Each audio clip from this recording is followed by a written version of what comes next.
Other news tonight, activities commemorating 23rd unbated democratic governance in Nigeria rounded off.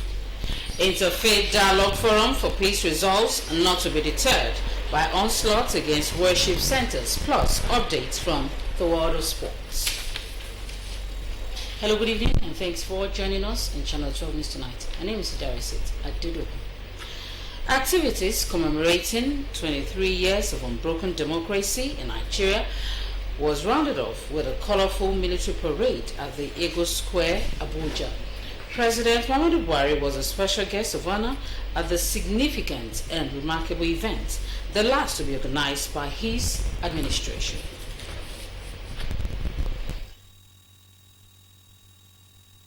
The pressure as a result of COVID-19, with different disruptions to business operations and governance. Discussions are, however, ongoing in Abidjan, focusing on economic sovereignty, green growth, and industrial transformation. Nigeria's Vice President Yemi Osinbajo, who joins other African leaders at the forum, is advocating more collaboration with the rest of the world in finding solutions to these economic challenges, citing the involvement of African youth in the technology sector as a good example. State House correspondent Chidi Onifade reports. Vice President Yemi Osinbajo, President Nana Akufo-Addo of Ghana, and the host President Alassane Ouattara of Cote d'Ivoire arriving at the venue of the African Chief Executives Forum. Even before COVID hit. Close to 2,000 local and international investors are sharing and exchanging ideas on how African countries can sustain their economies without relying much on foreign input. Nigeria into focus. At the plenary session, which features Vice President Yemi Osinbajo, President Nana Akufo-Addo of Ghana, and others from the private sector, observed that the opportunities created at this time could only be harnessed with the right policies. So we've got to cooperate with the world. We've got to cooperate with the international tax system to ensure that we're able to derive maximum benefit. We've got to take our seats at the table and ensure that all of the various initiatives on international taxation favor us in Africa. So while we're looking inwards, we've got to be very careful to look outwards as well, because a lot of money is obviously being made by tech companies across the world, and a lot of our countries are, value creators. Growing the African economy lies not only in the hands of policymakers, but also in the hands of these investors. The war in Ukraine has exposed Africa, and it is not, something that, we should be lamenting about. It is a wake-up call. It is an opportunity for us, to step up, do more, and try as much as possible, to bridge the gap. 70 sessions dealing with various issues are scheduled to hold over the two-day event. In Cote d'Ivoire, Jide Onifade, NTA News. Meanwhile, one attribute that stood the 9th National Assembly out is its pursuit of stability in governance. This was achieved through collaboration and cooperation with other arms of government. Ignatius Nkwo takes a look at the Senate in the last 3 years. The return of Nigeria's annual budget to January-December cycle, amendment of the Deep Offshore Bill, Electoral Act Amendment Bill, and the passage of the finance bills are some of the major achievements of the 9th Senate in the last 3 years. These were not coincidence. They were products of decisive decision. It all started on the 11th of June 2019 when the 9th Senate took off on its legislative voyage. Faced with a number of hurdles, the 9th Senate took a resolution embedded in its legislative agenda. There were areas yearning for reforms, prominent among them changes in budget process, passage of critical bills, conclusive investigative process, and most importantly, the reconstruction of legislative-executive relationship were conspicuously on the radar. Within months, the legislative chamber in unison had redesigned its relationship with the executive, giving way for more cordiality as it confirmed more than 70 presidential appointments. President Muhammadu Buhari assented to more than 18 of the 131 bills passed by the Senate, including major economic bill, the Deep Offshore Amendment Bill, which expanded Nigeria's oil revenue, Finance Bill 2019 that restructured Nigeria's tax base and removed agricultural and pharmaceuticals from taxation, and the Public Procurement Act amendment bills aimed at reducing delay in the process. 11 June 2021 marks the second year of the 9th Senate, a year of pandemic. Parliamentary resolutions were characterized by COVID-19 sensitivity. This led to the reconsideration of the 2020 budget and approval of 500 billion naira for the fight against the pandemic. The Senate at the time had to call off its recess to give immediate attention to COVID-19 interventions. The second year of the 9th Senate saw the passage of 58 out of the 745 bills introduced, including the confirmation of 60 presidential appointments. This includes that of the chairman of the Economic and Financial Crimes Commission and the new service chiefs. Between June 2021 to June 2022, senators passed more critical bills and more than 30 motions, with most of them centered on national security. Out of the 976 bills introduced, more than 26 were sponsored by the executive.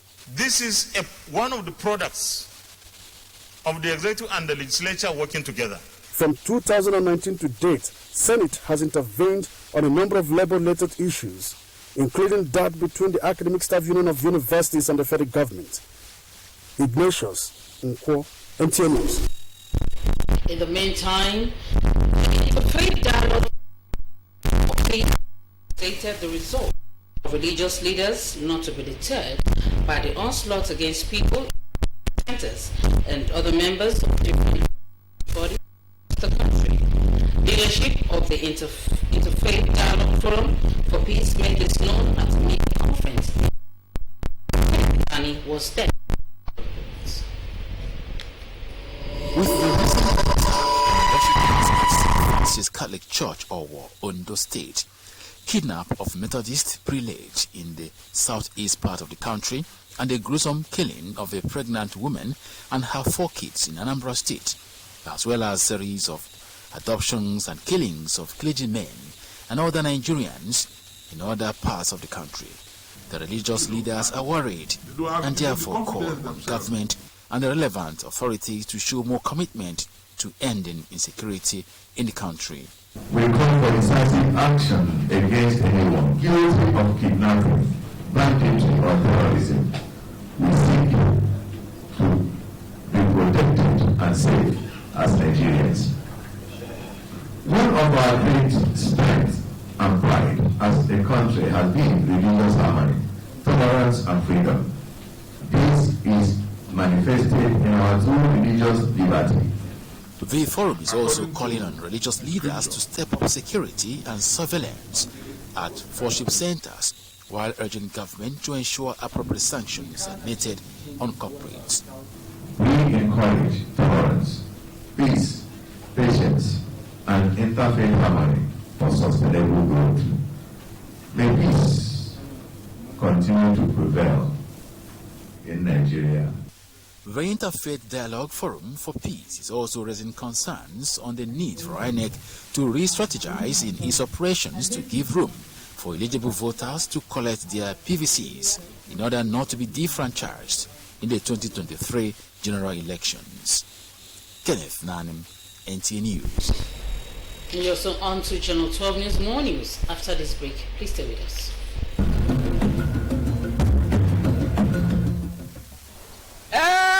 God! Me, wait, don't they hungry?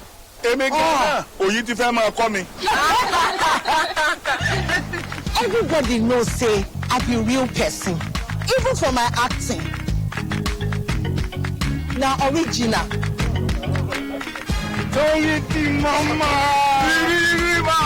Enjoy my people. As now they see me so, I know they joke with anything where they bring rich flavor, total nutrition, and great taste. Like my Checkers custard make 3-in-1, the Totorica, Danda, and rich custard. Can someone get these two out of my set now? Good thing good, I beg. I no go lie. This my custard. Checkers. My custard be that. Welcome back and thank you for staying tuned. The Nigerian electricity grid has again collapsed, causing nationwide power outage evening of Sunday, June 12, 2022. This was about the fourth time Nigeria will be experiencing system collapse this year, with the last being on April 8, 2022. Electricity distribution companies, in a statement, indicate the system failure occurred at about 6:49 p.m. of Sunday, June 12, as generation from various power plants dipped. Meanwhile, the restoration process is in progress. The Nigerian Army Ordnance School, Lagos, will be conducting a physical demolition of unserviceable ammunition at the 35 Artillery Brigade range located at Alamala Barracks, Abeokuta, Ogun State. In a statement by the Assistant Director, Army Public Relations, Mohammed Goni, the exercise, which will come up on daily basis between 13th to 17th June 2022, will involve explosive bands as well as movement of men and equipment into and from the range. The statement therefore enjoins the general public, especially those living in and around Alamala community, to stay away from the scene of the exercise and not to panic when they hear loud sounds and vibrations of explosives. The crash, which occurred around Mowe bus stop, Lagos Ibadan Expressway, has claimed 2 lives and injured several others. A statement by the FRSC Public Education Officer, Ogun State Sector Command Florence Oke, a total of 20 persons, all male adults, were involved in the crash. 5 persons were injured while 2 others lost their lives in the crash. The suspected cause of the fatal crash was excessive speed and dangerous driving, which led to the loss of control on the part of the bus and rammed into the moving truck. The injured victims were taken to a nearby hospital, while the dead bodies were carried away by their families. The Sector Commander, FRSC Ogun State, Ahmed Umar, therefore cautions motorists on excessive speed and dangerous driving, pointing out the rate at which most commercial drivers have refused to obey some common driving rules. He therefore warned that any vehicle, especially commercial vehicles, caught without a speed limiting device would be sanctioned accordingly. And just before we go, let's join our Sport Desk for updates. Sport updates with Cynthia Ogun.